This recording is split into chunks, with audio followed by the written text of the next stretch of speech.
Massive welcome. It's good to be back. Hello, all subscribers, first-time viewers and LinkedIn members to a one-off special where I'm going to be joined today by Greg Tomchick to hear all about the impact the Build Your Legacy in Cybersecurity Challenge is having.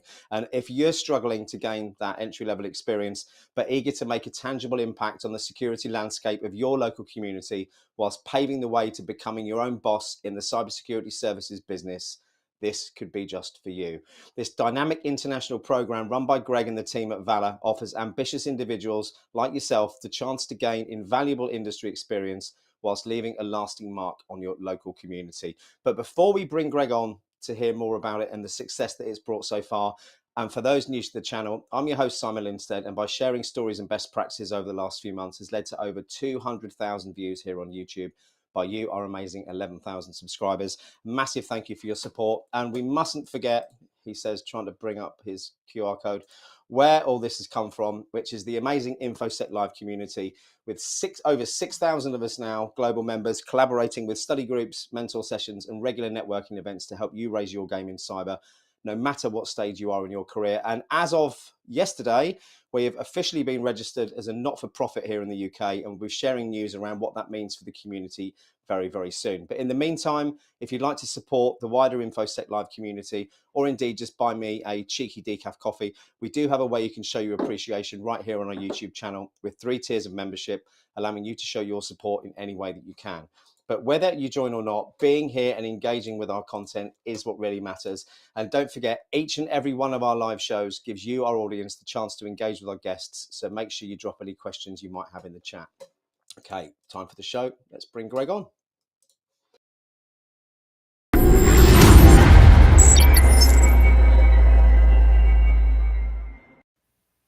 Good afternoon or good morning. How are you? Simon, doing excellent. Pleasure to be here. Looking forward to the chat. What a wonderful community you've been able to build. It's such an honor to be a part of it.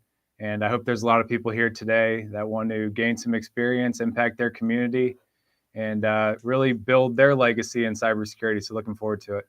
I love it. Thanks, Greg. And I'd just like to say, for those that haven't met Greg or heard of Valor before, Greg and Valor were the first supporter, as in financial supporter, sponsor of the InfoSec Live community back in, I think it was either late 2021 or early 2022. And I just want to say a massive appreciation for that, Greg. And I'm so glad to have had you as part of the community since inception back in 21. Thank you. Thank you so much. Before we start talking about this amazing program you put together, for those that don't know you, are you okay just to give a little bit of background about yourself and then perhaps move on to what you've been doing at Valor up until this point? Absolutely, Simon. First of all, it's my pleasure to be a supporter. We saw the InfoSec Live community coming up when you were first starting out. We were starting the company at that time as well. So it was a journey that we wanted to be on with you, and it's just been amazing to see what you've created. As I mentioned, really honored to be a part of it. So for those of you that don't know me, my background has been one of a windy road. I always say if I can do it, anybody can do it. Military born, both my parents were in the military here in the United States. And I ended up playing professional baseball, so played baseball from 4 years old up. And really always was not good in school, kind of, didn't like the academic system, didn't like the way that things were structured by how we learned and how we processed things and applied it to the world around us. So after I got done playing minor league baseball for the St. Louis Cardinals, I was running a company and had a cyber attack. And it was one of those things where I tried to pick up the phone, call all the resources possible, didn't have anybody to help me. And that spurred my mindset of I need to understand this cybersecurity stuff at that time, which I didn't even know what cybersecurity was. Went and worked for a bunch of good companies that really taught me and showed me the ropes, but I had a lot of pain breaking in. Imagine a baseball player, kind of what some people consider the jock, trying to get into this mystical field of cybersecurity where it's mostly technical hackers, technical geniuses, video gamers who really love technology. And I was just a athlete that loved technology, loved business. And I really put those together. And that's what later formed as Valor. And as I was going through the process of building Valor, we're about 3 years in now, I realized some of the big gaps when it comes to trying to break into this industry, trying to use the passion, the fire you have in your belly to really benefit the world. The world is asking for it in big ways, but they don't know what to ask for. And through Build Your Legacy in Cybersecurity, we've been able to bridge that gap to create what I always look for in business and in my personal life is a win-win-win, which is a win for us, a win for you, and a win overall for the community. And that's what I always look for in anything that I do. Build Your Legacy in Cybersecurity is now spanning internationally. So anybody that's listening in today, we already have people potentially in your territory who are going out and building their legacy in cybersecurity through the program that we've created. And absolutely looking forward to diving into it and helping you guys bridge the gap to where you currently are to where you want to get to. Thanks, Greg, because we see an awful lot of noise about people trying to break into the industry. They've got the certs, they've got some experience, but it seems to be an uphill battle for many at the moment. Even those who've already had jobs in the industry and have been laid off recently, there's an awful lot of people out there who are struggling. You mentioned a couple of things. You mentioned the word passion. Let's touch on that for a moment, because going back to your childhood and your early adult life, your passion was clearly baseball, and I'm sure that taught you a lot when it comes to life, business, cybersecurity. So how have you related what you've learned in professional sports to what you're doing now?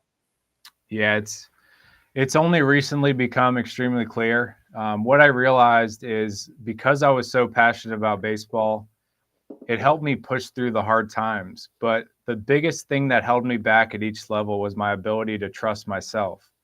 And in today's world of so much uncertainty, most of these businesses that we help, and businesses in your backyard right now, they're trying to build trust with their vendors, with their customers, with the people around them. And because I went through that process as an athlete to build trust, starting from the inside and then going out, and then people in the baseball world started to trust Greg and say we could put him on the mound, on the pitcher's mound as a pitcher during a hard time in the game, and he's going to bring us to success. And that's what somebody wants, whether it's an employee or if you're a business owner going to deliver a service, to a local company, is they want to have that trust with you, and then you help them build trust. So I always say I'm helping business leaders, boards, companies build trust from the inside out. And a lot of that's digital trust, because that's where their lack of knowledge is currently. Digital trust is cybersecurity.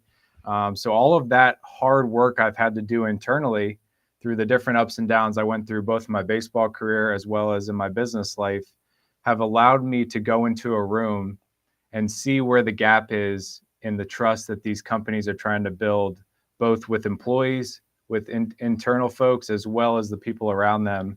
And as we all know, if you build trust, money, resources, things Yeah, that are in your favor. absolutely. I want to take a step back, because as far as I understand, and from the conversations that you and I have had before the show, this has all kind of come out from what you've built around the structure of Valor. Am I correct in thinking that? So let's talk about what you've done with Valor the last 3 years and what kind of services they offer to consumers and businesses. And then we can move on to how you've then used that knowledge that you've learned in creating Valor and the services you provide to the legacy program that you've put together.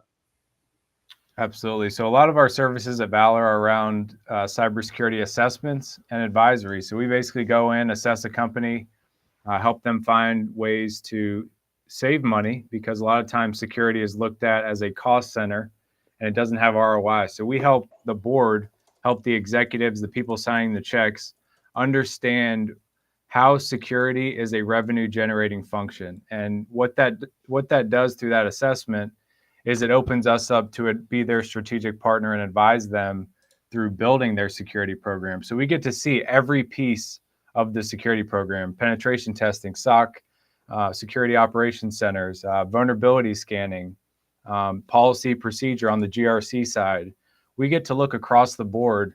And what I realized as I was going out and recruiting folks is there were so many people specializing, and how could I put all that together? And we created an apprenticeship program at the time where we tried to get people from different skill sets, technical folks, governance, risk, and compliance folks, business folks, put them all together on an assessment to bring those different perspectives.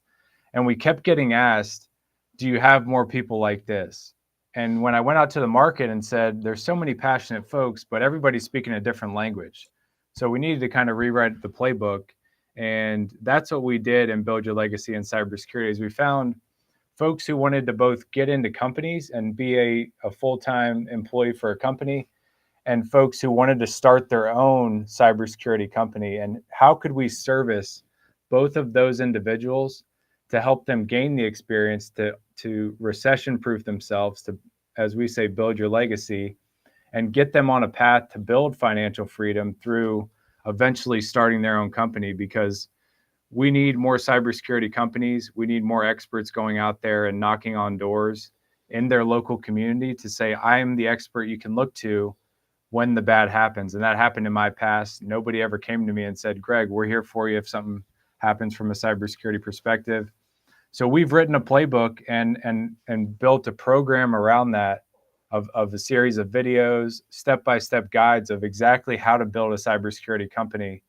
And if you go through the program and you go through the challenge that we're going to discuss here shortly, and you don't want to build a cybersecurity company, you now have the practical experience that every company is looking for when they go to hire their next person. And I'm glad you mentioned that, because in the promotional material I put out there for this, I was very focused upon the entrepreneurial side of it, of having your own business. But you've made a very, very good point, because what the program allows you to do is build up that social proof that you're already doing all the things that these employers want you to do. And that's one of the things I loved the most about it. I think we've got a couple of questions in. I'm going to take Prashant's and get you to answer that one first. And then Carey's, I think, leads nicely into talking about the program, perhaps. Let's have a look. So Prashant has said, what's your view on people who say there's no such thing as an entry-level cybersecurity infosec role? Yeah, it's a great question. I get this one all the time. It's almost like, if you were going to have professional security detail, would you hire somebody who's, fresh out of security school? Most of the time, you're going to look for somebody who is going to protect you.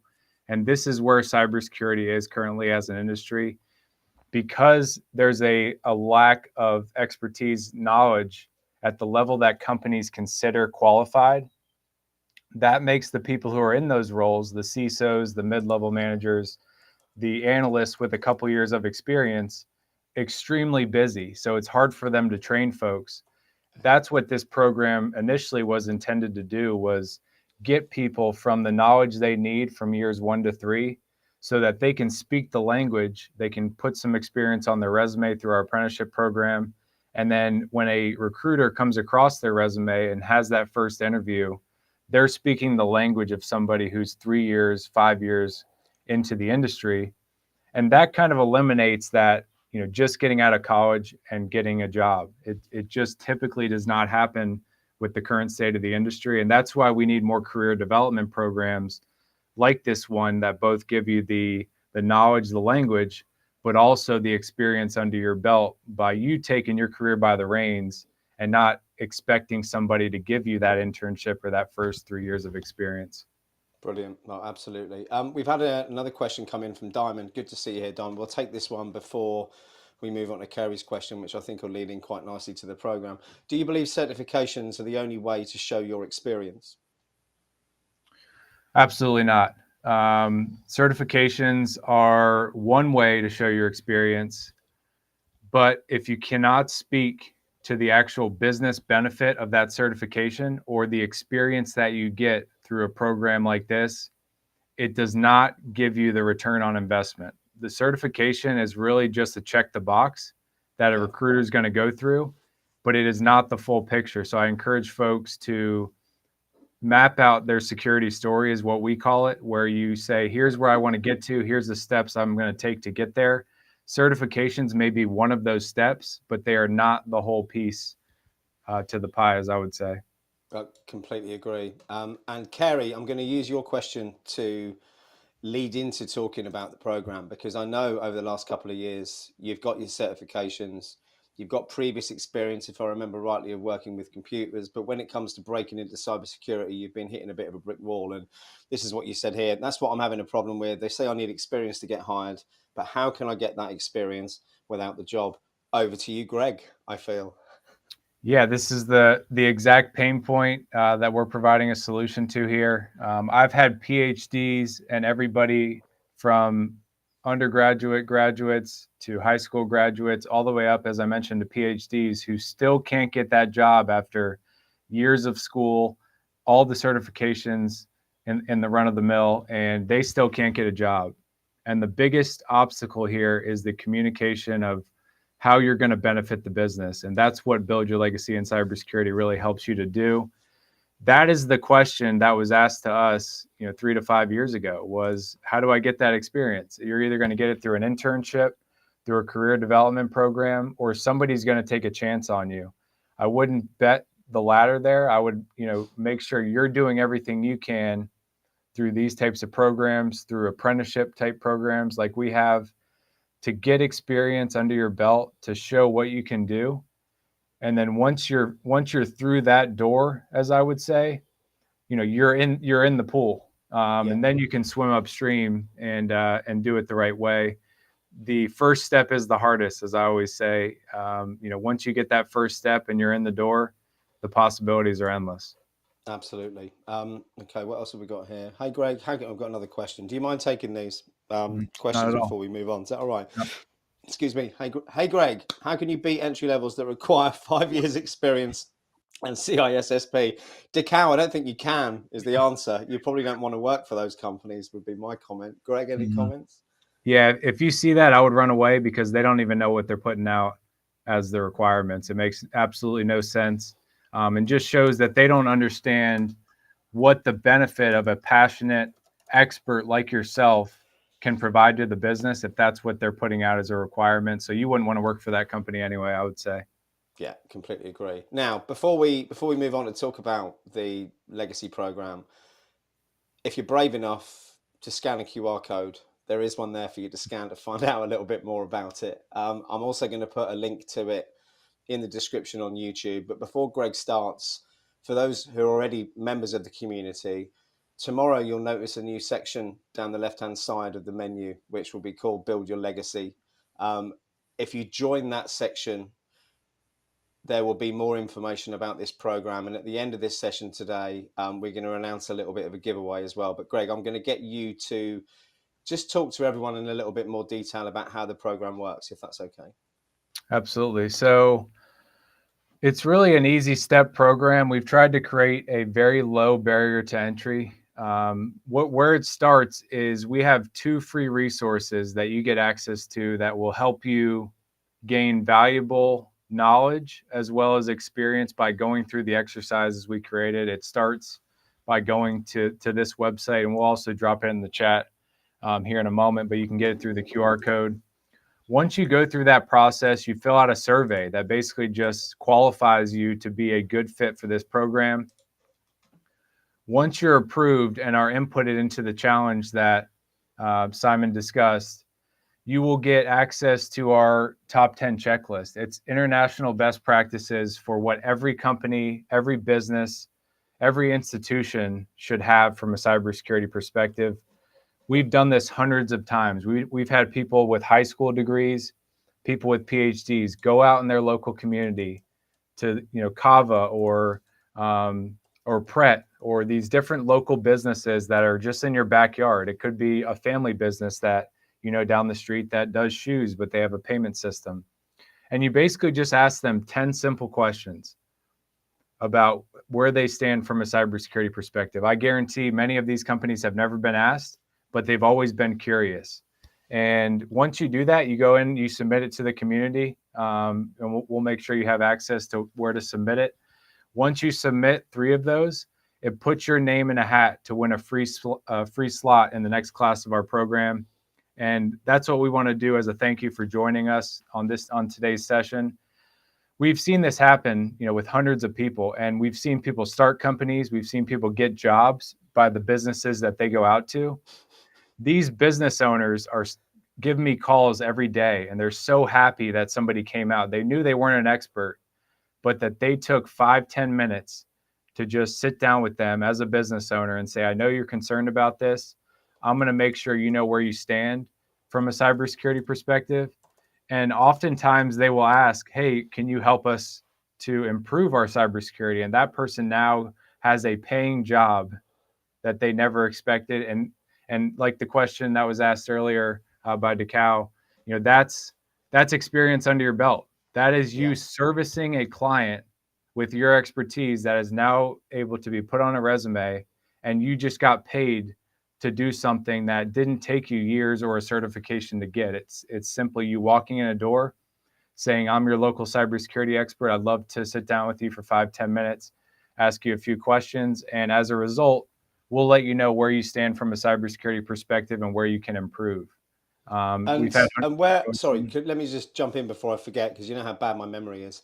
So one of the things I love the most is the reception that people have had when they've gone out to I suppose the small medium business sector in particular, who are really underserved when it comes to anything in our industry. They're priced out of most of the products that are built for enterprise firms. They're priced out of most of the consultancy offerings out there because they're also aimed at the bigger end of the market. But the overwhelming response has been a positive one. And I think that in itself speaks volumes about the need for this in the community. And like we said before, even if you don't want your own business at some point in the future, what better experience to get than going out there and engaging with local businesses, finding out what their problems are? I mean, I just think it's absolutely fantastic, Greg. There is one more question that's come up. Do you mind if we just get you to cover that one off? Is that okay, Greg? Absolutely. Let's do it.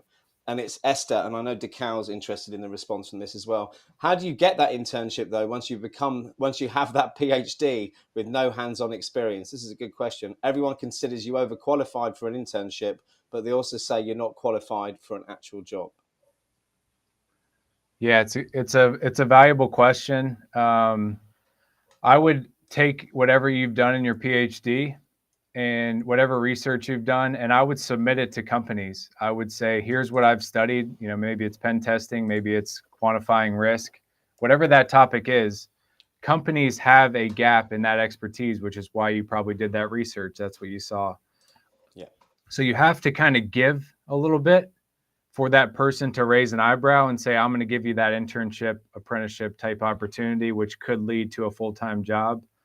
A lot of people, and you may be in this sphere, and I was once in this position as well. I expected my resume to get me a job. People do business with people, not resumes or pieces of paper. You have to put yourself out there and put your face and your voice out there for somebody to take a chance on you and either give you a paying job or even give you an opportunity to take some of their time and train you up. Or as Prashant's put, you just need to learn the secret handshake. Right. It used to be like that. What is the secret handshake? What organization was that? Masons, wasn't it? I don't know if you have the Freemasons in the US like we do here. Yeah, we do. Yeah. Oh, yeah. There's something to do with goats and ceremonies that always put me off when I worked in the financial services sector. Lone has asked, will we get a list of questions to ask? Absolutely, yeah. So it's fill in the blank. It says the question below the actual cybersecurity control or the best practice, and it tells you exactly what you need to say. You just say, hello, my name's Dolores, and I'd love to ask you a few questions, and it basically tells you what questions to ask, and whatever they answer, where you write that answer, and then score them based off a scoring criteria. It gives you all the details. We've had, like I mentioned, we have people who get out of high school who have zero, they don't even know what cybersecurity means. And they go out and do this, and they learn while doing and impacting the community.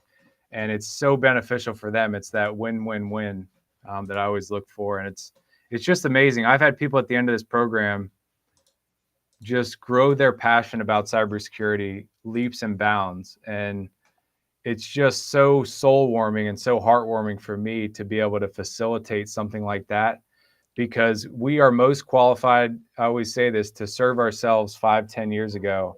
And if Yeah. somebody brought me this program, I would have just dove headfirst right into it, and would have been knocking on, homeowners' doors and local business doors all day, because I knew people needed this, because I was a cyber attack victim. So I needed somebody to do this for me. And I want you to go out, take this program and do it and pass the baton to somebody else. And it's learning learning how to relate the stories to the businesses that you're speaking to as well, isn't it? Because it depends what kind of business you're talking to, what risks they've got. It also depends what language you use, depending on the business, as to how they will understand or quantify the risks that you're talking about. One question I'm interested in is there a common theme of the kind of people who've been successful at this program? What's the secret sauce for those individuals you've seen succeed? Yeah, it's not always that they start off a good fit. It's that they have the ability to push through people saying no. Yeah. And that's something we all need to learn. A lot of you, if you're trying to get a job right now in cybersecurity, there's a lot of no's. This is a way to almost give somebody something that they know they need. And you're going to get more yeses than nos, but the people that have really excelled at this know the impact this is going to have. They ask the question, can I help you help yourself? And people that say yes, you're more than willing to help them. People that say no, that they may be that next attack victim. You know that their business may go under because they're not taking the time to educate themselves. Yeah. So these people are able to push through the no's, and that's going to propel you to win in anything you do in life. Absolutely. And is there, staying on the theme, is there a particular kind or size of company that you see engaging the most with the people who've been on this program?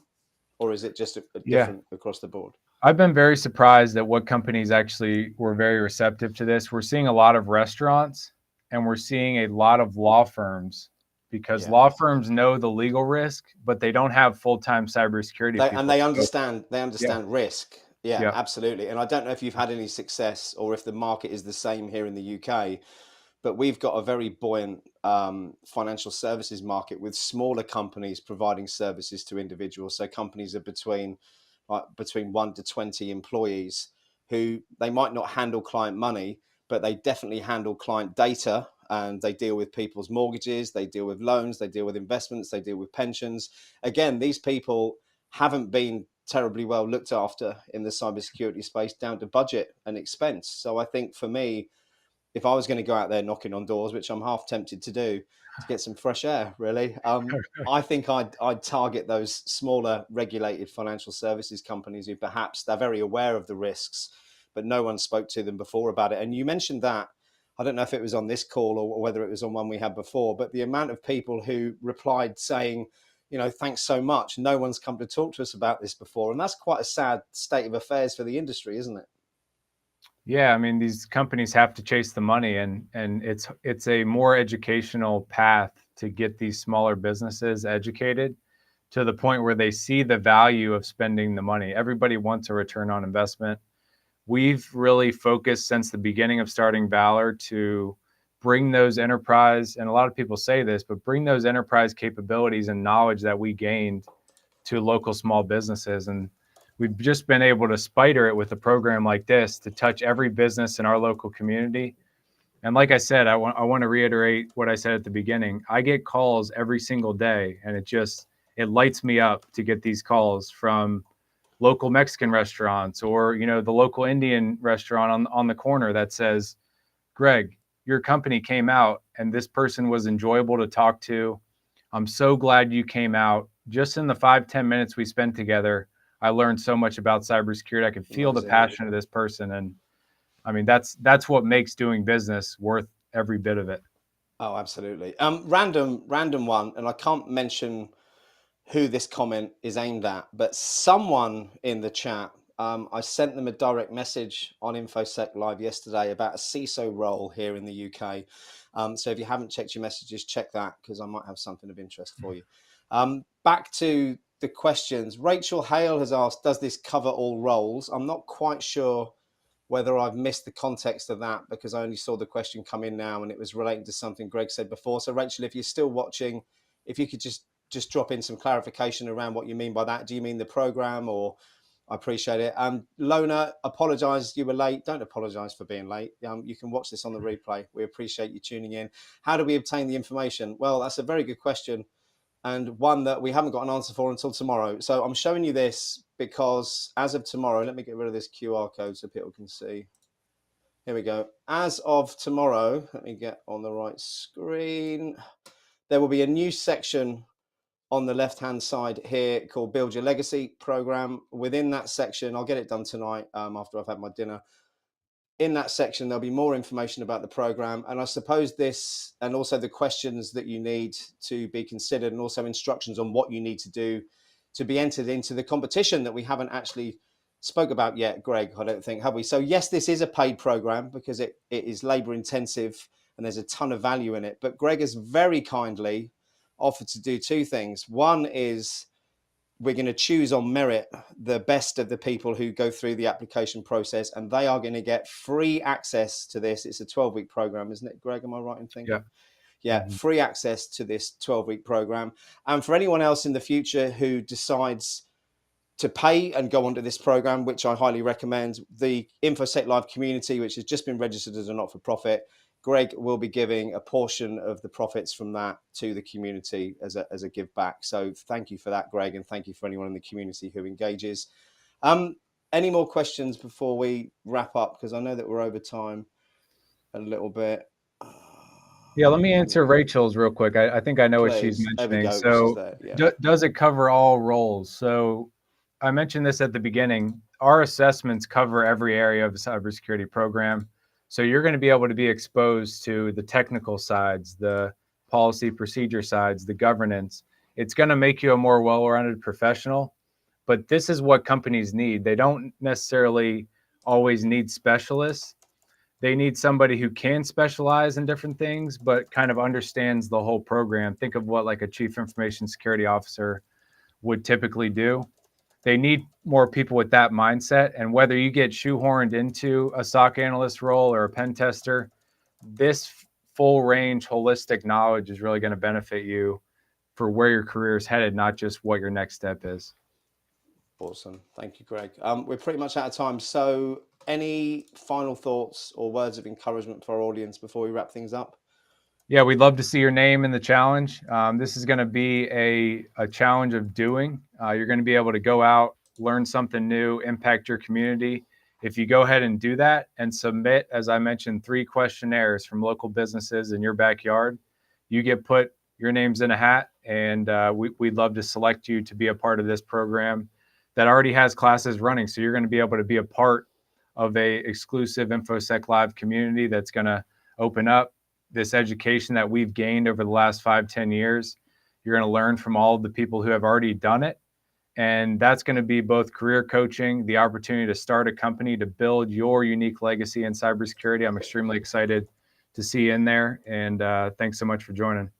No, thank you, Greg. And let me just bring myself back up on the screen so you can see both of us. I'm super excited to support the program. Personally, not only 3 years experience in cybersecurity, but I do bring to the table 30 years of building businesses and sales experience, which I intend to impart some knowledge and help guide some people who go along on this course, because it's something that's very, very close to my heart. I think if you've got the passion, you've got the right mindset, this is such a great opportunity, especially for those who've been banging their heads against a brick wall with regards to getting a career in the industry, and for those who've been laid off and are looking for work and can't find any at the moment. Happy to personally support anyone who engages with this, as I'm happy to personally support anyone within the community. But Greg, thank you so much for your time. I really, really appreciate it. As I said before, everyone, there will be a brand new section coming in the community tomorrow, or maybe later tonight, depending on the time. In the meantime, if you want to find out more about it, QR code is there. I'll add the link to the stream description a bit later on as well. But Greg, thank you so much for taking the time to come in. Thank you for the kind words. And I'll see you very soon. Have a great rest of the day, everyone. Take care. Thanks, Simon. Bye all.